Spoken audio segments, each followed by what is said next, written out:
بسم الله الرحمن الرحيم نحمده ونصلي على رسوله الكريم أما بعد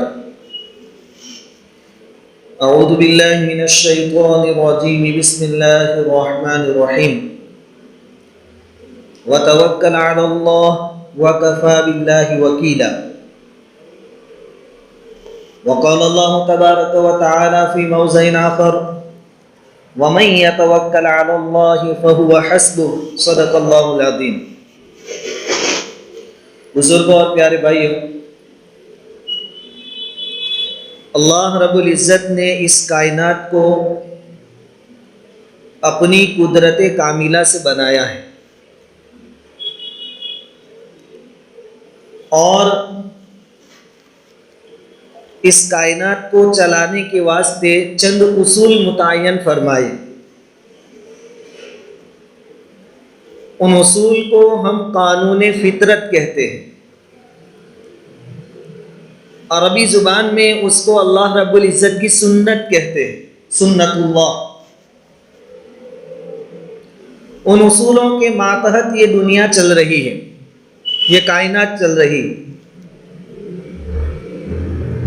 لیکن اللہ رب العزت جب چاہے ان اصولوں اور قانونوں سے ہٹ کر اپنی مرضی اور منشا کے مطابق چیزوں کو استعمال فرماتے ہیں، اس کو اللہ رب العزت کی قدرت کہتے ہیں۔ سنت الگ چیز ہے، قدرت الگ چیز ہے۔ اور چونکہ اللہ رب العزت کائنات کے مالک ہیں، تو وہ اپنے بنائے ہوئے اصولوں اور قانونوں کو توڑ بھی سکتے ہیں اور اپنی قدرت کو ظاہر کر بھی سکتے ہیں۔ اس کی مثال ایسی ہے جیسا کہ کسی آدمی نے ایک فیکٹری لگائی، فیکٹری کو چلانے کے لیے کچھ اصول متعین کیے، کچھ قانون بنائے، ایک نظام قائم کیا۔ اس نظام کے ماتحت فیکٹری چل رہی ہے، کام ہو رہا ہے، لیکن اس فیکٹری کا جو مالک ہے وہ مجبور تو نہیں ہے نا کہ وہ نظام کو بدل نہیں سکتا۔ وہ مالک ہے، وہ چاہے تو اپنے بنائے ہوئے نظام کو بدل دے۔ ٹھیک اسی طرح اللہ رب العزت نے اس کائنات کا نظام چلایا ہے۔ اللہ اس کائنات کا مالک ہے، نظام کا مالک ہے۔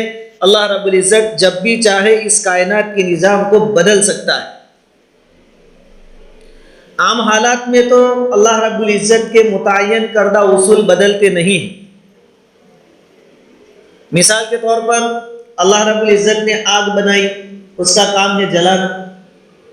پانی بنایا، پیدا فرمایا، اس کا کام ہے پیاس بجھانا۔ چیزیں اگر اپنے آس پاس آ جاتی ہے تو اس کو اپنے ساتھ لے کر بہا دینا، ڈبا دینا، یہ اس کی فطرت۔ اسی کے بارے میں اللہ رب العزت نے فرمایا وَلَن تَجِدَ لِسُنَّتِ اللَّهِ تَبْدِيلًا، کہ عام حالات میں اللہ رب العزت کی جو سنت ہے وہ بدلتی نہیں۔ جون سی چیز جس چیز کے لیے بنائی گئی وہ اپنے مقصد میں آگے بڑھ رہی ہے، کام کر رہی ہے۔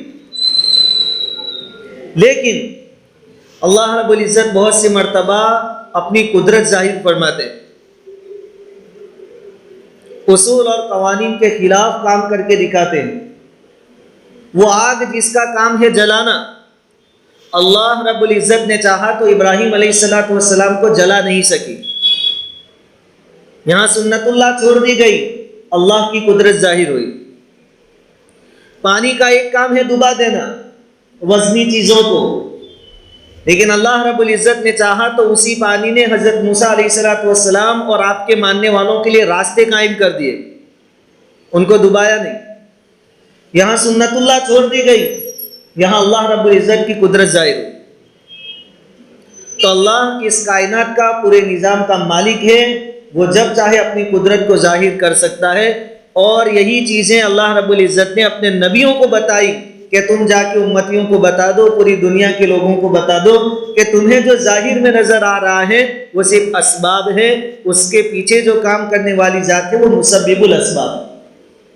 اللہ رب العزت کی ذات کام کر رہی ہے۔ اسباب اصل نہیں ہے. یہیں سے مومن اور غیر مومن کے درمیان فرق ہو جاتا ہے.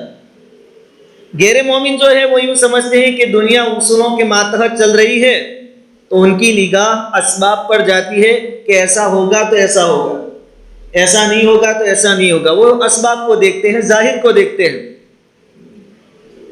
لیکن ایمان والے جو ہیں، مومن جو ہیں، وہ جانتے ہیں کہ اسباب تو صرف اسباب ہے، لیکن اس کے پیچھے اصل جو کام کرنے والی ذات ہے وہ مسبب الاسباب کی.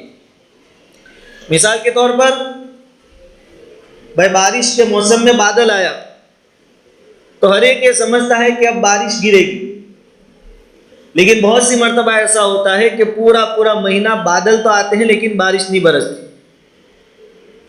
بارش کے لیے ایک ظاہری سبب تھا، بادل، سبب تو پایا گیا، موجود تھا، لیکن اللہ رب العزت کا ارادہ نہیں تھا بارش برسانے کا، تو سبب کے ہونے کے باوجود بارش نہیں ہوئی.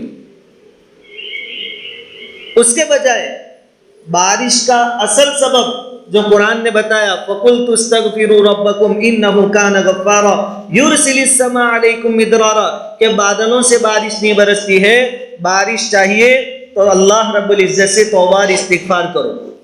نوح علیہ السلام نے اپنی قوم سے کہا تھا. بادل تو ایک سبب ہے، وہ اصل نہیں ہے. اصل استغفار ہے، اللہ کے قبضے میں پانی برسانا ہے، تم اس سے توبہ کرو، معافی تلافی کرو تو وہ بارش برسائے گا، پھر بادل ہو کہ نہ ہو. یرسل السماء علیکم مدرارا، آسمان کے دہانے کھول دے گا تمہارے اوپر، اتنی بارش کرے گا. ورنہ صرف بادلوں سے کچھ نہیں ہوتا، اللہ سے ہوتا ہے. یہ ایک ایمان والے کا یقین ہوتا ہے کہ جو کچھ بھی ہو رہا ہے وہ اللہ رب العزت کی مرضی اور منشا کے مطابق ہو رہا ہے، اور اللہ رب العزت اسباب کا محتاج نہیں ہے. اللہ رب العزت تو وہ ذات ہے جو ذلت کے نقشوں میں بھی عزت عطا کرتا ہے. یوسف علیہ السلام کو بیچ دیا گیا تھا، بطور ایک غلام کے خریدا گیا تھا. غلامی ایک ذلت کی چیز ہے، لیکن اللہ رب العزت نے ذلت کے سامان میں بھی عزت کا سامان پیدا کر دیا، اور یوسف علیہ السلام کو غلامی سے نکال کر مصر کا تخت ان کے حوالے کر دیا، بادشاہ بنا دیا.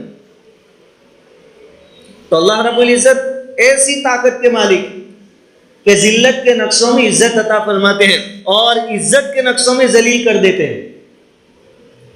قارون کا واقعہ قرآن نے بیان کیا ہے.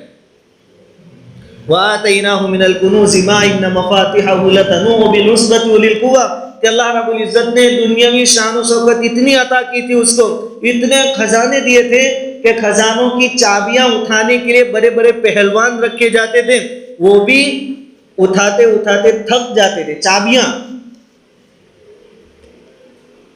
اور مفسرین کے بہت سارے اقوال ہیں، وہ چابیاں اتنی وزن والی کیسے ہوئی؟ لوکھنڈ کی تھی، لوہے کی تھی، کائی کی تھی؟ بعض مفسرین نے کہا کہ وہ لکڑی کی تھی، اور لکڑی کی چابیاں ایک دم ہلکی ہوتی ہے، لیکن وہ اتنی زیادہ تھی کہ اس کا اتنا وزن ہوتا تھا کہ بڑے بڑے پہلوان اور بہادر بھی اٹھانے سے عاجز آ جاتے تھے. جب چابیوں کا یہ عالم ہے تو خزانے کتنے ہوں گے؟ جب موسیٰ علیہ السلام نے اور ایمان والوں نے ان سے کہا کہ تو بہت اتراتا ہے، اترانا اللہ تعالیٰ کو پسند نہیں ہے، اللہ نے تجھے جو دولت دی ہے اس کے ضرورت مندوں میں خرچ کر، غریب بندوں میں خرچ کر، یہ اللہ کا دیا ہوا ہے، اس کی رضامندی کے لیے خرچ کر. اس نے کیا کہا تھا؟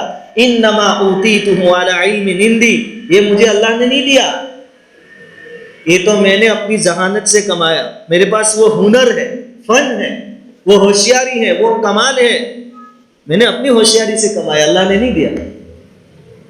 فخرج علی قومہ فی زینتہ، یہ قصہ اس بات پر کہہ رہا ہوں کہ اللہ تعالیٰ عزت کے نقشوں میں بھی ذلیل کر سکتا ہے. پوری شان و شوکت کے ساتھ، اپنے لشکر کے ساتھ، اچھے سے اچھا لباس اور زیورات پہن کر خادموں کے ساتھ نکلا اپنی قوم میں. اس کا تھات مات دیکھ کر، اس کی شان و شوکت دیکھ کر، وہ لوگ جن کے دلوں میں دنیا کی محبت تھی وہ یہ کہنے لگے، یا لیت لنا مثل ما اوتی قارون، کاش ہمیں بھی قارون جیسا کچھ مل جاتا، انہ لذو حظ عظیم، بڑا نصیب والا آدمی ہے. یعنی ان کی نگاہ میں قارون کی ایک عزت تھی، کیونکہ اس کے پاس دنیا تھی، مال و دولت تھا، تھات مات تھا، شان و شوکت تھی، وہ تمنا کرنے لگے. لیکن اللہ رب العزت نے اس کو زمین میں دھسا دیا. فخسفنا به وبداره الارض، اس کو اس کے محل کے ساتھ دھسا دیا۔ اب جو لوگ قارون جیسی مال و دولت کی لالچ کر رہے تھے، تمنا کر رہے تھے، وہ کیا کہنے لگے کہ اللہ رب العزت کا ہم پر بہت احسان ہوا کہ اللہ نے ہم کو بچا لیا، کہ قارون کو اس کا خزانہ، اس کو مال و دولت، اس کے سپاہی کوئی کام نہیں آیا۔ ہمارے پاس ایمان ہے، یہ دنیا کی زیب و زینت سے بڑھ کر ہے۔ تو اس قصے کا خلاصہ یہ کہ ظاہری عزت اس کے پاس تھی، عزت کے نقشے اور اسباب اس کے پاس تھے، لیکن اللہ تعالیٰ نے اس کو ذلیل کر دیا۔ ایک ایمان والی کی نظر ان چیزوں پر ہوتی ہے کہ اللہ رب العزت جس کو چاہے عزت دیتے ہیں، جس کو چاہے ذلیل کر دیتے ہیں۔ اللہ رب العزت مسبب الاسباب ہے، اسباب کے محتاج نہیں۔ یہ بات نبیوں نے اپنے امتیوں کو سمجھائی، اور اس بات کو صحابہ کرام نے بہت اچھی طریقے سے سمجھ لیا کہ اللہ کا نبی جو کام بتاتا ہے، جو چیز بتاتا ہے، وہ کبھی غلط نہیں ہو سکتی، اور اللہ کی مدد کے بغیر کوئی چیز آسان نہیں ہو سکتی۔ ایک مرتبہ نبی کریم صلی اللہ علیہ وسلم نے صحابہ کرام کو ایک خبر دی کہ ایک قافلہ مدینہ سے مکہ جا رہا ہے، اس میں ایک عورت ہے، اس کے پاس ہماری خبریں ہیں، مدینہ میں ہم کیا پلاننگ کر رہے ہیں، ہمارے کتنے لشکر کے سپاہی ہیں، سب خبریں ہیں۔ وہ جاسوس عورت ہے، اور یہ خبر مکہ والوں کو دے گی۔ ظاہر بات ہے کہ اندرونی معلومات جب دشمنوں کے ہاتھ میں آ جاتی ہے تو ان کے لیے پھر جنگ جیتنا بہت آسان ہو جاتا ہے۔ حضور نے صحابہ کرام سے فرمایا کہ جاؤ اس کو پکڑو، اور ان کے پاس جو چٹھی ہے، سب معلومات لکھی ہوئی ہے، اس کو لے کر آؤ۔ چند صحابہ کرام گئے، حضرت علی رضی اللہ تعالیٰ عنہ بھی ساتھ میں تھے۔ اس عورت کو پکڑ لیا، اس کی تلاشی لی گئی، لیکن کوئی چٹھی ملی نہیں۔ صحابہ کرام تعجب کرنے لگے۔ حضرت علی رضی اللہ تعالیٰ عنہ نے فرمایا کہ حضور نے فرمایا ہے تو چٹھی اس کے پاس ہونی چاہیے، حضور کی بات غلط نہیں ہو سکتی۔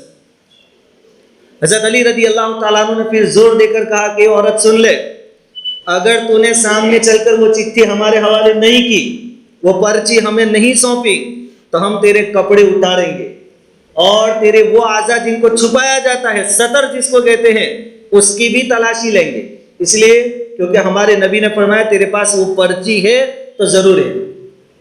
اب عورت گھبرا گئی کہ یہ لوگ واقعتاً کپڑے اتار کے میری تلاشی لیں گے، ان کو اپنے نبی کی بتائی ہوئی بات پر بہت یقین ہے۔ تو اس نے پھر اپنے پوشیدہ اعضاء میں سے وہ چٹھی نکال کر صحابہ کرام کے حوالے کی۔ یہ صحابہ کرام کو اتنا یقین تھا حضور کی بات پر کہ حضور نے جو فرمایا وہ ہو کر رہے گا،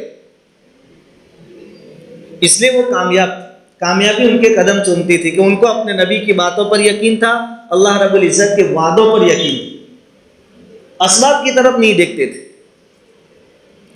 حضرت عمر رضی اللہ تعالیٰ عنہ کا دور خلافت ہے، آپ خلیفہ ہیں۔ ایک طرف حضرت خالد بن ولید رضی اللہ تعالیٰ عنہ لشکر کے سپہ سالار ہیں، کیپٹن ہیں، جرنیل ہیں، اور اس زمانے میں حضرت خالد بن ولید رضی اللہ تعالیٰ عنہ کے ہاتھوں پر اللہ نے بے شمار فتوحات عطا فرمائی، جدھر بھی جاتے اللہ تعالیٰ ان کے ہاتھوں فتح نصیب فرماتے، وہ علاقے مسلمانوں کے قبضے میں آ جاتے۔ حضرت عمر رضی اللہ تعالیٰ عنہ نے مدینہ سے ایک خط بھیجا ایک صحابی کے ساتھ، اور کہا، اس میں لکھا تھا کہ جیسے ہی یہ خط آپ کو ملے آپ اپنی سپہ سالاری چھوڑ دیں، آپ کو آپ کے عہدے پر سے معزول کر دیا جاتا ہے، آپ کا منصب آپ سے لے لیا جاتا ہے، اگر آپ چاہیں تو مدینہ واپس آ جائیں، اور اگر آپ چاہیں تو عام سپاہی کی حیثیت سے آپ لڑ سکتے ہیں، لیکن آپ جنرل نہیں رہیں گے، کیپٹن نہیں رہیں گے، سپہ سالار نہیں رہیں گے۔ خط پہنچا، حضرت خالد بن ولید رضی اللہ تعالیٰ عنہ نے پڑھا اور اعلان کیا کہ میں اپنی سپہ سالاری چھوڑ رہا ہوں، امیر المومنین کا حکم ہے۔ ایک ساتھی نے حضرت خالد بن ولید رضی اللہ تعالیٰ عنہ سے پوچھا کہ آپ اتنے اچھے سپہ سالار تھے، آپ کے ہاتھوں پر ہر طرف فتوحات ہو رہی ہے، ہمارے علاقے بڑھ رہے ہیں، آپ اتنے قابل اور لائق تھے، آپ کے لیے سپہ سالاری چھوڑنا مشکل تو رہا ہوگا۔ کامیابی جب قدم چومتی ہو اور آدمی کو ریٹائر کر دیا جائے تو آدمی قبول نہیں کرتا اسے۔ حضرت خالد بن ولید رضی اللہ تعالیٰ عنہ نے فرمایا کہ میرے لیے کوئی مشکل نہیں ہے، اس کی وجہ یہ ہے کہ جب میں سپہ سالار تھا تب بھی اللہ کے لیے لڑ رہا تھا، اور اب سے میں سپہ سالار نہیں رہا، ایک عام سپاہی کی حیثیت سے لڑ رہا ہوں، تو بھی میں اللہ کے لیے لڑ رہا ہوں. پہلے جس مقصد کے لیے لڑ رہا تھا آج بھی اسی مقصد کے لیے لڑ رہا ہوں، اس لیے مجھے ذرہ برابر مشکل ہی نہیں سپہ سالاری چھوڑنے میں. یہ ان کے جذبات. ادھر ایک آدمی نے حضرت عمر رضی اللہ تعالیٰ عنہ سے پوچھا کہ اتنے اچھے سپہ سالار کہ کامیابی ان کے قدم چوم رہی تھی، اسلامی ملک بڑھ رہے تھے، علاقے بڑھ رہے تھے، اور آپ نے اتنے اچھے سپہ سالار کو ان کے عہدے سے معزول کر دیا، ہٹا دیا، مسلمانوں کو محروم کر دیا اتنے اچھے سپاہی سے، سپہ سالار سے. حضرت عمر رضی اللہ تعالیٰ عنہ فرمایا کہ ہاں، پیر ذوالفقار نقشبندی دامت برکاتہم نے یہ بات اور یہ وجہ لکھی ہے. حضرت عمر نے فرمایا کہ ہاں، میں نے مسلمانوں کو ایک سپہ سالار سے محروم کر دیا، لیکن میں نے مسلمانوں کی ایمان کو بچا لیا. اب سنیے کیسے. کہاں کہ ایک عام ماحول یہ بن رہا تھا کہ تمام سپاہی یہ سمجھ رہے تھے کہ خالد بن ولید جدھر بھی جاتے ہیں کامیابی ان کے قدم چومتی ہے. ان کی شہرت عام ہو رہی تھی. اور اصل چیز، اور ہمارے سپاہیوں کا دھیان اللہ کی مدد کی طرف سے ہٹ کر خالد بن ولید کی طرف جا رہا تھا کہ یہ جدھر بھی جائیں گے جیت کر آئیں گے. اللہ کی مدد کی طرف سے دھیان ہٹ رہا تھا، اس لیے میں نے ان کو معزول کر دیا. اب خالد بن ولید سپہ سالار نہیں ہے تو بھی اللہ کی مدد سے جیت ہماری ہی ہوگی. اصل کمال تو اللہ کی مدد کا تھا. کتنی باریک نظر اللہ رب العزت کی طرف صحابہ کرام کہ وہ اسباب کو نہیں دیکھتے تھے، ظاہر اسباب کے پیچھے نہیں لگتے تھے. ان کی نظر اللہ رب العزت کی ذات کی طرف تھی. بس آج کے دور میں ہم مسلمانوں کو اس بات کی بہت ضرورت ہے کہ ظاہر اسباب کی طرف نہ جائیں، کسی بھی پوزیشن اور ماحول سے مایوس نہ ہو. حالات اللہ رب العزت کے ہاتھ میں ہیں. ہمارے لیے ضروری ہے کہ اس وقت اپنے ایمان کو مضبوط کریں. واقعتاً جو ہمارے بڑے علماء ہیں موجودہ دور کے، وہ کہہ رہے ہیں کہ یہ وہ دور ہے جس میں اچھے اور بروں کو اللہ تعالیٰ چھانٹ کر الگ کر دے گا. چھتائی کا دور کہہ رہے ہیں. کھڑا سونا اور کھوٹا سونا، کچرا سب اللہ رب العزت الگ کریں گے. اور یہ جب پروسیس پوری ہو جائے گی، سب الگ ہو جائے گا، پھر جو کھڑے ہیں یقین والے پکے ہیں ان کے ساتھ اللہ رب العزت کی مدد آئے گی. ہمارے لیے آج کے دور میں ایمان پر جمے رہنا، اور ہر چیز اللہ رب العزت ہی کرتا ہے اور اسی سے ہو سکتی ہے، اس پر جمے رہنا بہت بڑی قربانی، بہت بڑی بات ہوگی. اللہ رب العزت ہمیں یقین نصیب فرمائے.